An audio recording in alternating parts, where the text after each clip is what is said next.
ইবনে শাইখুল হাদিস বলছিলেন শুধু একটা মূর্তির বিরুদ্ধে। কয়টা মূর্তির বিরুদ্ধে?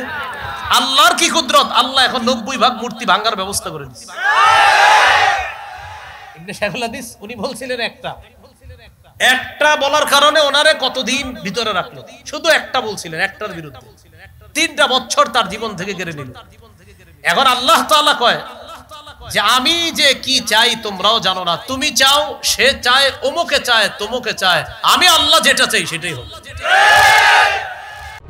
আরটি মিডিয়া সেন্টার, দেশ ও ইসলামের কথা বলে। এর মাকাম বানায়া দেন, এটাও ঠিক আছে। আল্লাহ আল্লাহর ওলিকে আপনি জান্নাতের আরো উঁচা মাকাম দান করেন, এটাও ঠিক আছে। সব বলতেছে কাকে?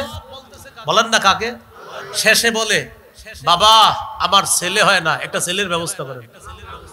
বাবার জন্য সব বললো আল্লাহরে, ছেলের জন্য বলছে বাবা। বাবা যেন নিরাপদে থাকে কাকে বলছে? এখন নিজের দরকার সন্তান বললো কাকে? এখন অনেকে বলবে না এরকম কেউ বলে না, আমি কি বলছি আপনি বলছেন, আমি কি বলছি আপনি বলছেন। এই কথা তার গায়ে লাগবে যাদের অভ্যাস আছে। তো মানুষ এতক্ষণ পর্যন্ত আল্লাহরে বলতেছে আল্লাহ জান্নাতের বাগান বানান, আল্লাহ আপনি আমার বাবাকে ভালো রাখেন, সব ঠিক আছে। শেষে গিয়ে কয় বাবা সন্তান লাগবে। শিরিক। বলেন এটা কি? তাহলে দোয়া ঠিক ছিল, জিয়ারত ঠিক ছিল, আল্লাহর কাছে দোয়া সব ঠিক ছিল, যেই মাত্র বলছে বাবা সন্তান হয় না, সন্তানের ব্যবস্থা করো, এটা শিরিক। বলেন এটা কি? শিরিক। এই কবরকে কেন্দ্র করে সেজদার স্থান আমাদের বাংলাদেশে না থাকলেও পৃথিবীতে আছে। কোথায় না থাকলেও?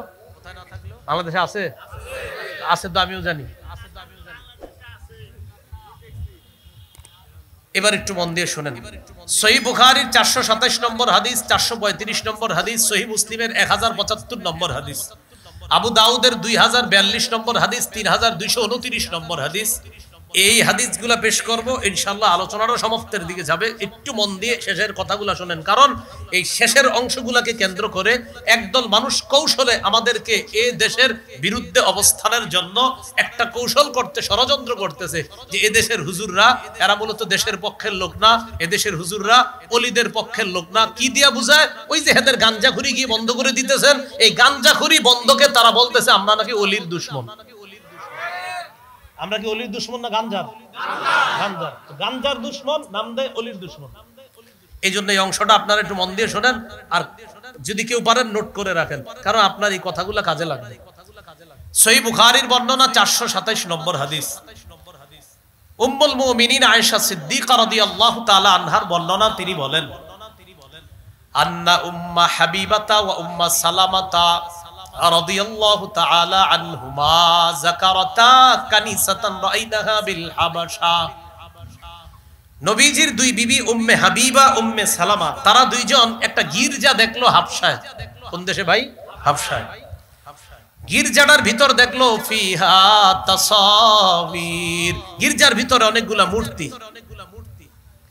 ফাযাকারাতা লিন নবী সাল্লাল্লাহু আলাইহি ওয়াসাল্লাম, ব্যাপারটা নবীজির জানাইলেন, ইয়া রাসূলুল্লাহ অবাক করা একটা দৃশ্য দেখলাম হাবশায়। দেখলাম কি একটা গির্জা, মানে ইবাদতখানা। গির্জা কি বলেন তো? ইবাদত, এক ধর্মের ইবাদতখানা। এই ইবাদতখানার নিচে হলো অলিদের কবর, উপরে হলো অলিদের মূর্তি। রাসূলুল্লাহ সাল্লাল্লাহু আলাইহি সাল্লাম বললেন ইন্না উলাইকা ইযা কানা ফীহিমুর রাজুলুস সালিহু ফামাতা বানাউ আলা কবরিহি মসজিদা। আয়েশা, উম্মে হাবিবা, উম্মে সালামা, এই মানুষগুলা হলো ওই মানুষ, তাদের মাঝে আল্লাহর কোন ওলি মারা গেছে, মারা যাওয়ার পর ওই অলিরে তারা যেখানে কবর দিতে, কবর দেওয়ার পর অলির কবর নিচে, উপরে বানাইছে সেজদার স্থান, আর ওই সেজদার স্থানের মধ্যে অলিদের মূর্তি তারা বসায় দিচ্ছে। প্রিয় ভাইরা বলেন তো নিচে কার কবর? অলির। বলেন কার কবর? অলির। তাহলে অলির বিরুদ্ধে আমরা না, উপরে বানাইছে সেজদার স্থান, এটার বিরুদ্ধে আমরা। আবার বানাইছে আল্লাহর ওলিদের মূর্তি, এটার বিরুদ্ধে আমরা। তাহলে বিষয়টা বুঝতে হবে। ইবনে শাইখুল হাদিস মাত্র কয়টা বলছিল? আল্লাহ তাআলা প্রায় সবগুলা শেষ করে দিচ্ছে। এটা ভালো দিক, এটা ভালো দিক। মুসলমান দেশে মূর্তি না থাকা, এটা দেশের সব দিকে বরকতের কারণ, বরকতের কারণ। তাহলে নিচে আল্লাহর ওলির কবর, উপরে সেজদার স্থান, আবার ওটার ভিতরে মূর্তি। রাসূলুল্লাহ সাল্লাল্লাহু আলাইহি সাল্লাম বললেন উলাইকা শিরারুল খালকি ইনদাল্লাহি ইয়াউমাল কিয়ামাহ এরা হলো সৃষ্টির সবচেয়ে নিকৃষ্ট জীব আল্লাহর কাছে কিয়ামতের ময়দানে এরাই হবে সবচেয়ে নিকৃষ্ট জাতি। তাহলে বলেন তো, যারা আল্লাহর ওলিদের কবরকে কেন্দ্র করে সেজদার স্থান বানায় তারা সবচেয়ে কি জাতি হবে? এবার একটি হাদিস বলি আপনাদেরকে, রাসূল ইন্তেকালের 5 দিন আগের হাদিস। তাহলে বলেন তো হাদিসের গুরুত্ব কম না অনেক বেশি? ইন্তেকালের 5 দিন আগে, সহিহ মুসলিমের বর্ণনা 1075 নম্বর হাদিস, মাদ্রাসা পাঠ্যপুস্তক অনুসারে 532, আর আপনাদের পকেটের উস্তাদ অনুযায়ী 1075। পকেটে উস্তাদ আছে একটা, এটা নিয়ে আবার সবাই চিপা চুপাই গিয়ে মিলায় যে এটা মিলে কিনা। এই অনুযায়ী 1075, যদিও এটা না বললে সমস্যা ছিল না, কারণ এটা আন্তর্জাতিক নাম্বার না, এটা বানানো আমাদের দেশ থেকে এটা নাম্বার বানানো হয়েছে, ওই তাহিদ পাবলিকেশনসের ওরা বানিয়েছে। আন্তর্জাতিক নাম্বার হলো 3033টা হবে মুসলিমের হাদিস, আর এই অনুযায়ী হাদিস সংখ্যা হবে 532টা। আর আপনাদের পকেটে যে উস্তাদ, এই উস্তাদ অনুযায়ী দেখেন হাদিস সংখ্যা ওখানে আছে 7453টা, এই অনুযায়ী 1075। যদিও এটা বলা আমার জরুরি ছিল না, এটা না বললে কিছু হইতো না। এরপরে যেহেতু অনেকে মিলাইবেন, আবার সমালোচনা করতে পারেন, এই গুনাহ থেকে বাঁচার জন্য এটা ফিরি বলে দিলাম। এই হাদিসের মধ্যে আছে রাসূল ইন্তেকালের 5 দিন আগে জুনদুব রাদিয়াল্লাহু তাআলা আনহুর বর্ণনা, তিনি বলেন, সামিআতু রাসূলুল্লাহি সাল্লাল্লাহু আলাইহি ওয়াসাল্লাম ক্বাবলা আইয়ামুতা বিখামসিন, আমি নবীকে ইন্তেকালের 5 দিন আগে বলতে শুনলাম, ইন্নী আবরাউ ইলাল্লাহ আইয়াকুনা লি মিনকুম খলিল, আমি তোমাদের কাছে এই ব্যাপারে মুক্ত, আমি তোমাদের থেকে মুক্ত, আমি আল্লাহর কাছে এই ব্যাপারে পুত পবিত্র যে তোমাদের মধ্য থেকে আমি কাউকে আমার অন্তরঙ্গ বন্ধু বানাই নাই, কাউকে খলিল বানাই নাই। খলিল অর্থ অন্তরঙ্গ বন্ধু, আমি তোমাদের মধ্যে কাউকে খলিল বানাই নাই। প্রিয় ভাইরা বলেন তো, কোন নবীকে খলিলুল্লাহ বলা হয়? ইব্রাহিম। তো রাসূলুল্লাহ সাল্লাল্লাহু আলাইহি সাল্লাম বলেন, তোমাদের মধ্য থেকে আমি কাউকে খলিল বানানো থেকে আল্লাহর কাছে মুক্ত। কেন? ফাইন্নাল্লাহ তাআলা ক্বাদ ইত্তাখাযানি খলিলা কামা ইত্তাখাযা ইব্রাহিমা খলিলা, আল্লাহ তাআলা যেমনি ভাবে ইব্রাহিম নবীকে খলিল তথা অন্তরঙ্গ বন্ধু হিসাবে গ্রহণ করেছেন, তেমনি ভাবে আমি নবী মুহাম্মদ সাল্লাল্লাহু আলাইহি ওয়াসাল্লামকেও আল্লাহ তাআলা ইব্রাহিম নবীর মতোই তার খলিল, তার বন্ধু হিসেবে গ্রহণ করছেন। তাহলে খলিল কয় নবী? কয় নবী? 2 নবী। ইব্রাহিম খলিলুল্লাহ, মুহাম্মদ সাল্লাল্লাহু আলাইহি ওয়াসাল্লাম খলিলুল্লাহ, হাবিবুল্লাহ, রাসূলুল্লাহ। সুবহানাল্লাহ। আমাদের নবী যে আল্লাহর খলিল, এটা নবীর ইন্তেকালের কয়দিন আগে জানতে পারলাম আমরা? 5 দিন। এবার শেষে কি বলে দেখেন, আলা ওয়া ইন্না মান কানা ক্বাবলাকুম ইত্তাখাযু কুবুর আমবিয়াইহিম ওয়া সালিহিহিম মাসাজিদা, শোনো তোমাদের পূর্ববর্তী জাতি তাদের নবী আর ওলিদের কবরকে সিজদার স্থান বানিয়েছে। আলা ফালা তাত্তাখিজুল কুবুর মাসাজিদা আনহাকুম আন যালিকা, ও আমার উম্মত, তোমরা কবরকে সেজদার স্থান বানিও না, আমি নবী নিষেধ করে যাচ্ছি। বলেন তো নবীর এই নিষেধাজ্ঞাটা ইন্তেকালের কয়দিন আগে করে গেছে? গুরুত্ব সহকারে বলছে, তোমরা কবরকে সেজদার স্থান বানাও না। সহিহ বুখারীর 435 নম্বর হাদিস শুনেন এবার। এই হাদিসটা হলো নবীর ইন্তেকালের দিনের হাদিস।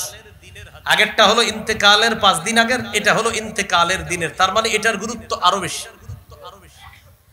লাম্মা নুজিলা বিরাসূলিল্লাহি সাল্লাল্লাহু আলাইহি ওয়াসাল্লাম তাফিকা ইয়াতরাহু খাবিসাতান আলা ওয়াজহি, যেদিন নবীজির মুমূর্ষু অবস্থা, রাসূলুল্লাহ সাল্লাল্লাহু আলাইহি সাল্লাম একটা কাপড় নিজের মুখের উপরে এইভাবে দিলেন, একটা কাপড় দিলেন, মুমূর্ষু অবস্থা, যেদিন মৃত্যুবরণ করবেন, এইভাবে যেদিন ইন্তেকাল করবেন। ফাইদা গতাম্মা, যখন নবীর প্রাণটা বের হবে, কাশাফাহা আন ওয়াজহিহি, কাপড় মুবারক চেহারা মুবারক থেকে সরালেন। মুমূর্ষু অবস্থায় চেহারা কাপড় দিয়ে ঢেকে রাখলেন, প্রাণ বের হওয়ার আগে চেহারা মুবারক থেকে কাপড়টা সরিয়ে নিলেন।